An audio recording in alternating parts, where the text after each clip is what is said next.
Selamat sore Tribuners, Anda sedang menyaksikan live update Maluku Utara terkini bersama saya Iga Almira. Sore ini akan kami sajikan informasi menarik dan terkini seputar Maluku Utara. Dan inilah live update Maluku Utara terkini selengkapnya untuk Anda. Kita ke informasi yang pertama, Bupati Halmahera Utara minta tingkatkan pengamanan selama Natal dan Tahun Baru.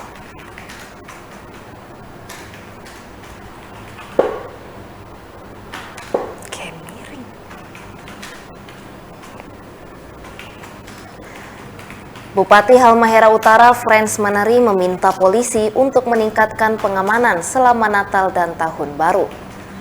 Bupati menyampaikan hal tersebut saat apel gelar pasukan Operasi Lilin tahun 2022 di Polres Halmahera Utara pada Kamis 22 Desember 2022.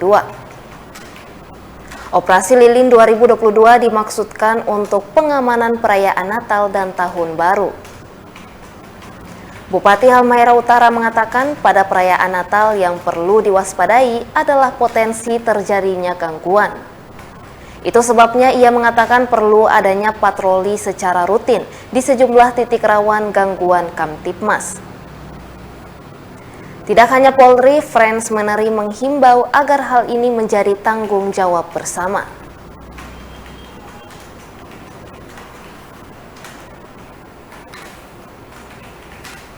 Untuk seluruh masyarakat, hal yang utama dan terutama adalah jaga kesehatan karena memang COVID itu masih ada, tidak bisa kita remehkan. Yang kedua,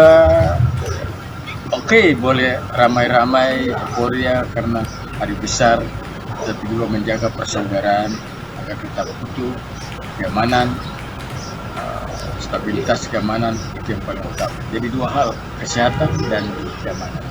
Apalagi orang dulu dikenal mabuk itu kasih habis sudah habis kurang, jangan lagi mabuk.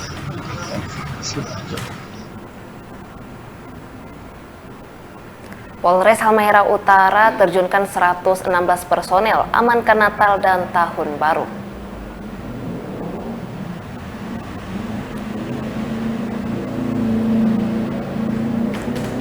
Polres Halmahera Utara terjunkan 116 personil dalam rangka pengamanan Natal dan Tahun Baru. Hal itu diungkapkan Kapolres Halmahera Utara AKP Tri Okta Hendrianto melalui Kabak Operasional AKP Johanis Setiawan IPP Deli. Pengamanan ini melibatkan TNI, Satpol PP, Dishub, dan Basarnas di wilayah hukum Polres Halmahera Utara. Untuk pos pengamanan sendiri akan dibangun di 4 titik, yaitu di Kecamatan Kao, Pasar Wosia, Pasar Invest Tobelo, Pelabuhan Tobelo, dan Kecamatan Galela. Polres Halmahera Utara siap melakukan pengamanan di mana masyarakat melakukan perayaan Natal dan Tahun Baru. Diketahui operasi pengamanan sendiri dimulai pada Kamis 22 Desember sampai 2 Januari 2023.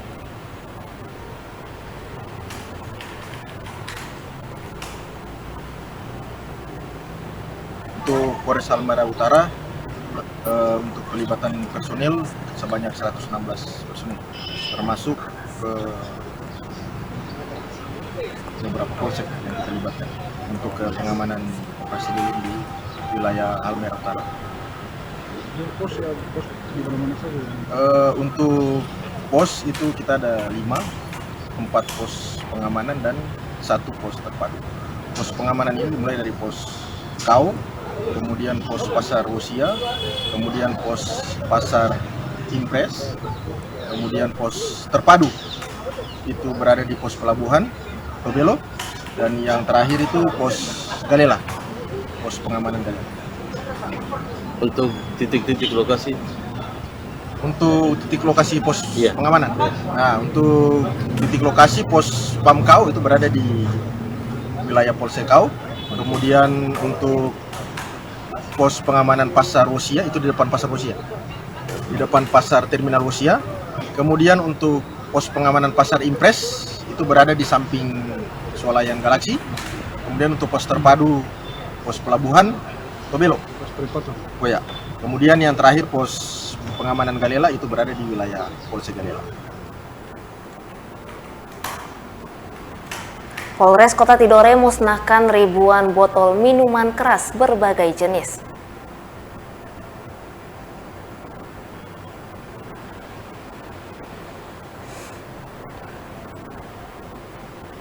Polres Kota Tidore Kepulauan musnahkan ribuan botol minuman keras berbagai jenis, mulai dari bir putih, bir hitam, cap tikus, hingga anggur merah. Pemusnahan sejumlah minuman keras tersebut dilakukan di halaman Polres, Kelurahan Goto, Kecamatan Tidore, Kota Tidore Kepulauan, pada Kamis 22 Desember 2022. Total 1.419 botol minuman keras dimusnahkan. Kasih Humas Polres Kota Tidore Kepulauan, Ibtu Irwansyah, mengatakan miras tersebut merupakan hasil sitaan dari operasi selama tahun 2022, di mana operasi mulai dilaksanakan pada tanggal 6 hingga 15 Desember 2022 kemarin. 1.419 minuman keras yang dimusnahkan tersebut terdiri dari 763 kantong cap tikus, 428 botol bir hitam, 36 botol bir putih, 48 botol anggur merah, serta 144 bir kaleng. Menurutnya minuman keras yang dimusnahkan paling banyak ditemukan di wilayah Oba, serta sebagian di Pulau Tidore. Operasi ini dilakukan agar masyarakat, terkhusus di Kota Tidore Kepulauan, merayakan Tahun Baru tanpa miras. Adapun pemusnahan minuman keras yang dilakukan oleh Polres Kota Tidore ini terhitung sudah 3 kali selama tahun 2022.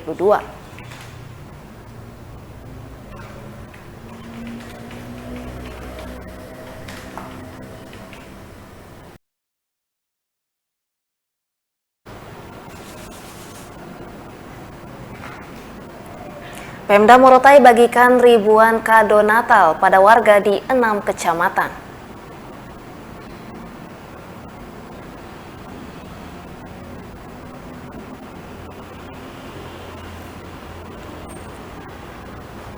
Pemerintah daerah Kabupaten Pulau Morotai bagikan sembako Natal kepada warga di 6 kecamatan.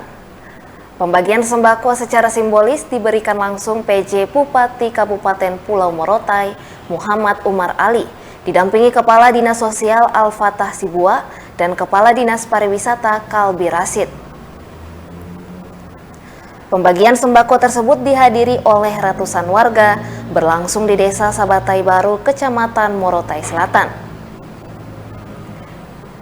PJ Bupati Muhammad Umar Ali juga menyampaikan berbagai program pemerintah daerah pada tahun 2022 hingga tahun 2026. Di kesempatan itu juga PJ Bupati Morotai meminta agar warga dapat menjalankan Natal dengan selalu menjaga ketentraman. Sementara Kepala Desa Sabatai Baru, Jola Dino, mengucapkan terima kasih kepada pemerintah daerah atas pemberian bantuan sembako kepada warganya. Diketahui pembagian sembako di 6 kecamatan itu diketahui berjumlah 7.300 bingkisan.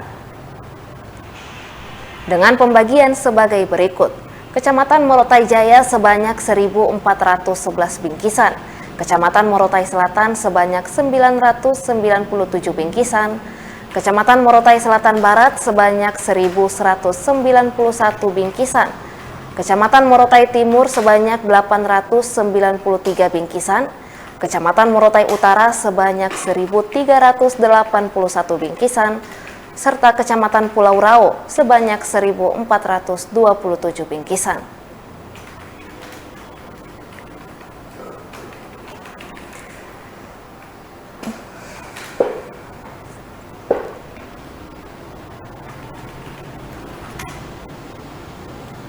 Kejaksaan Negeri dan pemerintah daerah Morotai musnahkan narkoba jenis sabu.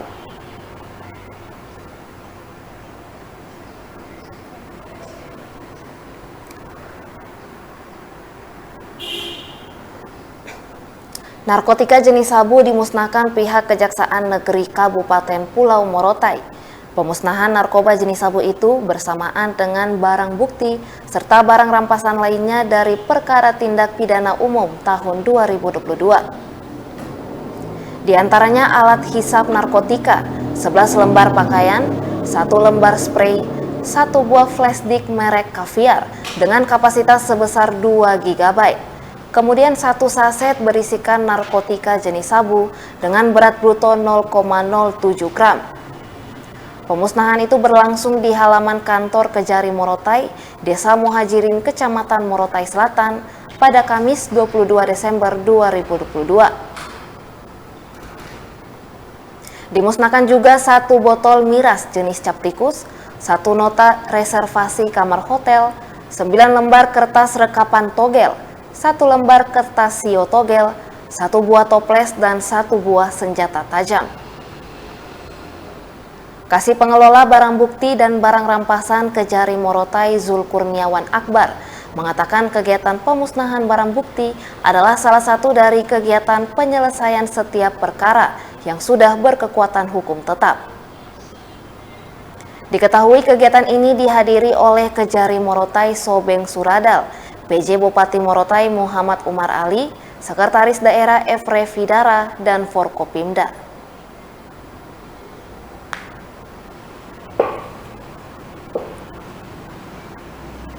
Untuk barang bukti hari ini yang kita musnahkan itu terdiri dari bagian dari tindak pidana perlindungan anak.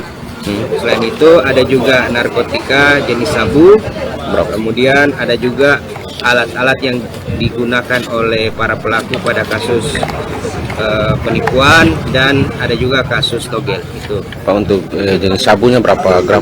untuk sabunya dari perkara ini tidak banyak, hanya seberat 0,07 gram. 0,07 gram ya? Ya, Itu sudah Pak ya?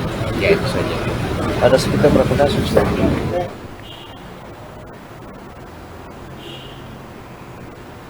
Gara-gara BLT Kepala Desa Papaloang Halmahera Selatan serta puluhan warga digiring ke Polsek.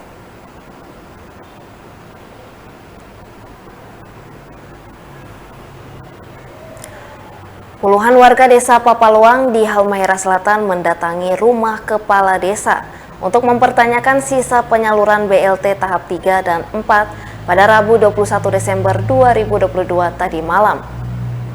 Akibatnya puluhan warga penerima BLT serta Kepala Desa Papaloang Safri Abdullah digiring personel Polsek Pulau Bacan ke Mapolsek untuk dilakukan mediasi.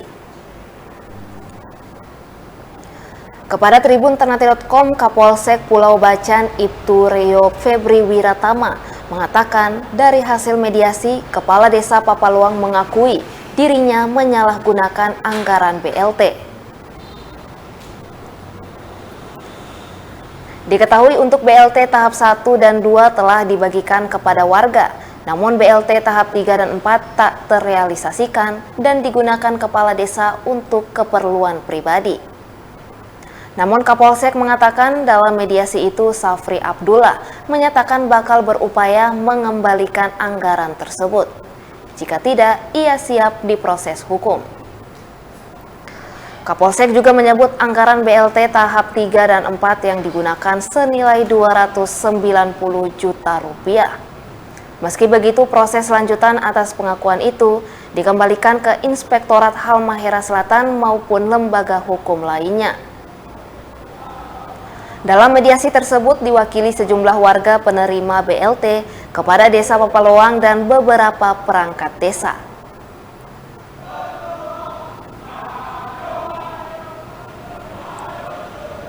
Jadi tadi di dalam kita mediasi bahwasannya Kepala Desa ini memang mengakui dia telah menyalahgunakan kewenangannya dia sebagai Kepala Desa dengan cara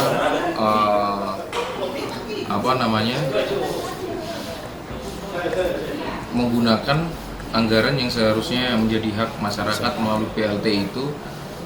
Kan gini, BLT itu kan terbagi 4 tahap. 1-2 dia udah berikan. Yang menjadi permasalahan 3-4 ini dia nggak direalisasikan dengan alasan dia pergunakan untuk kepentingan atau keperluan pribadi dia sendiri. Itu diakui dalam mediasi tadi? Diakui selaku Kepala Desa Pak Safri namanya kan. Dia mengakui bahwasanya anggaran tersebut itu yang BLT tahap 3 dan 4 dia pergunakan untuk keperluan pribadi. Itu keperluan pribadi dia seperti apa, saya nggak yang terlalu itu.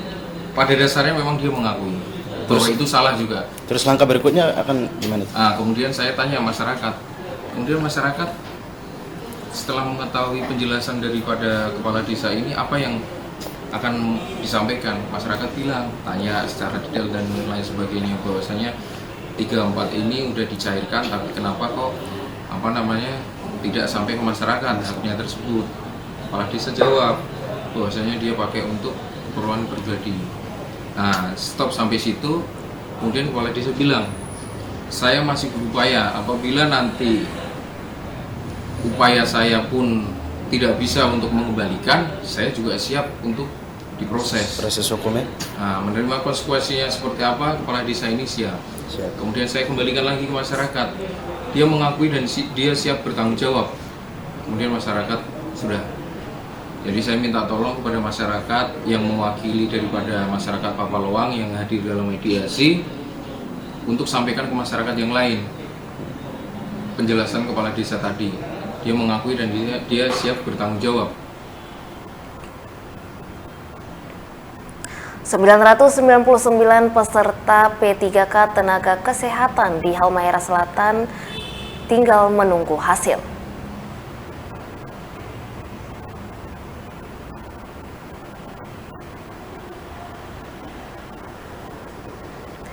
Sebanyak 999 peserta resmi mengikuti seleksi P3K Tenaga Kesehatan 2022 di Halmahera Selatan.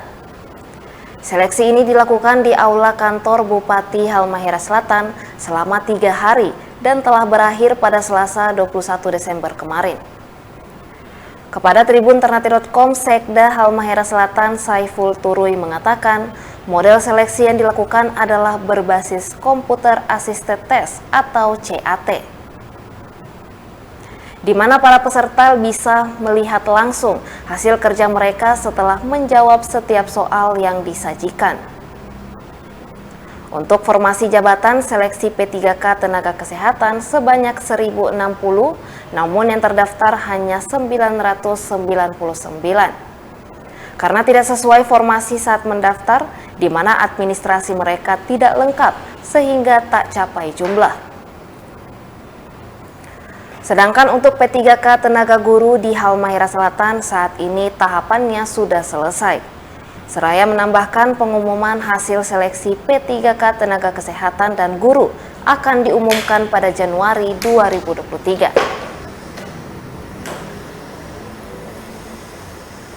Siapan itu 1060, tapi setelah saya verifikasi yang terdaftar cuma 999. 999 sudah menjalani tes. Selama berapa hari itu? Selama berapa hari itu? 3 hari. 3 hari. Model tesnya seperti apa? Dekat. Dekat. Langsung keluar hasil. Untuk jadwal pengumumannya? Nilai ini semua dikirim ke pusat semua. Kirim ke BPR pusat semua, sementara itu pusat disesuaikan dengan passing grade. Berarti informasi yang disiapkan itu ke informasi semua jabatan yang disiapkan oleh pusat itu kan sekitar 1.000 lebih itu. Iya. Yang terverifikasi untuk mendaftar 900 lebih. Iya. Berarti itu kan masih ada kekosongan itu kan bagaimana itu? Ya, berarti kosong. Kosong ini tidak ini. Itu masalahnya di mana itu sampai tidak semua padahal kan honorer dan apa tidak lengkap sehingga tidak bisa terakomodir. Ini mau dibuka secara umum. Tidak ada keterbatasan yang dilakukan oleh pihak ini. Tidak, semua kita terbuka. Untuk kesehatan semua terbuka. Untuk informasi pengumumannya sendiri dari pusat ke daerah kapan? Diprogram mungkin Januari. Perkirakan Januari atau Februari. Tayangan tersebut sekaligus menutup perjumpaan kita di live update Maluku Utara terkini sore ini. Saksikan live update berikutnya di kanal YouTube dan Facebook Tribun Ternate. Saya Iga Almira pamit undur diri, terima kasih dan sampai jumpa.